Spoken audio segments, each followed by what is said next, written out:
SIR 4 November 2025 থেকে পশ্চিমবঙ্গে SIR প্রক্রিয়া 1 মাসের জন্য শুরু হয়েছিল। সঠিক বেঠিকের ওপর রাজনৈতিক তরজা তার অনেক আগের থেকে শুরু হয়েছে। সবার মুখস্থ হয়ে গেছে, খসড়া ভোটের তালিকা প্রকাশিত হবে 9 ডিসেম্বর। এই তালিকা নিয়ে অভিযোগ থাকলে 9 ডিসেম্বর থেকে 8 জানুয়ারির মধ্যে জানাতে হবে। পরবর্তী পর্যায়ে 9 ডিসেম্বর থেকে 31 জানুয়ারি পর্যন্ত চলবে অভিযোগ শোনা এবং খতিয়ে দেখার কাজ। চূড়ান্ত তালিকা প্রকাশিত হবে 7 ফেব্রুয়ারি।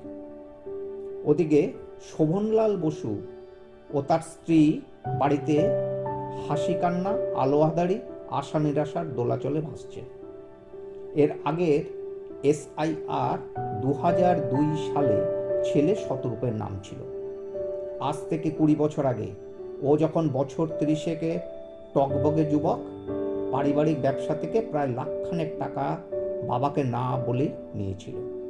আসলে আলাদিনের প্রদীপ কিনে ব্যবহার করে সবাইকে চমকে দেওয়ার চেষ্টা। জোর দিয়ে অস্বীকার করার জন্য বাবা তখন পুলিশে খবর দিলেন। পুলিশের ওসি সন্দেহভাজন ব্যক্তি হিসেবে শতরূপের দিকে ইঙ্গিত করলেন। শোভনবাবু লজ্জায় কেস তুলে নিলেন, কিন্তু শতরূপ ভয়ে লজ্জায় কাউকে না জানিয়ে সোজা দিল্লি চলে গেল। ওখানে সেলাইয়ের কাজ শিখে মোটামুটি রোজগার করতে থাকলো।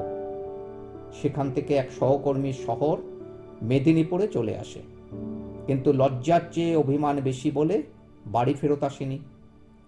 এসআইআর শুরু হওয়ার পর শোভনবাবু নিজের আর স্ত্রীর ফর্মের সাথে ছেলের ফর্মও জমা দেন।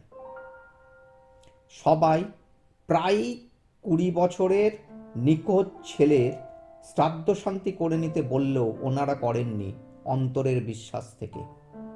এরপরই ভোটার কার্ড ম্যাপিং করতে গিয়ে হাবড়া বিএলও ওর নাম মেদিনীপুরের লিস্টে ভোটার হিসেবে খুঁজে পান। ওদিকে শতরূপও 2002-এর লিস্ট থেকে বাবা মায়ের ডেটা এসআইআর ফর্মে ভরে জমা দেয়।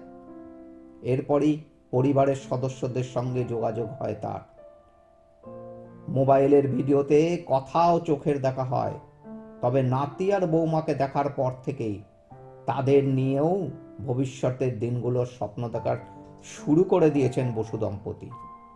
মনে আশা, ছেলের সাথে এ বাড়ির 2 নতুন সদস্য তাড়াতাড়ি আসবে, প্রথম পা রাখবে অন্দরে। আরও আশা, দায়িত্ব নেবে বৃদ্ধ বৃদ্ধার, ওরা থেকে যাবে আমৃত্যু।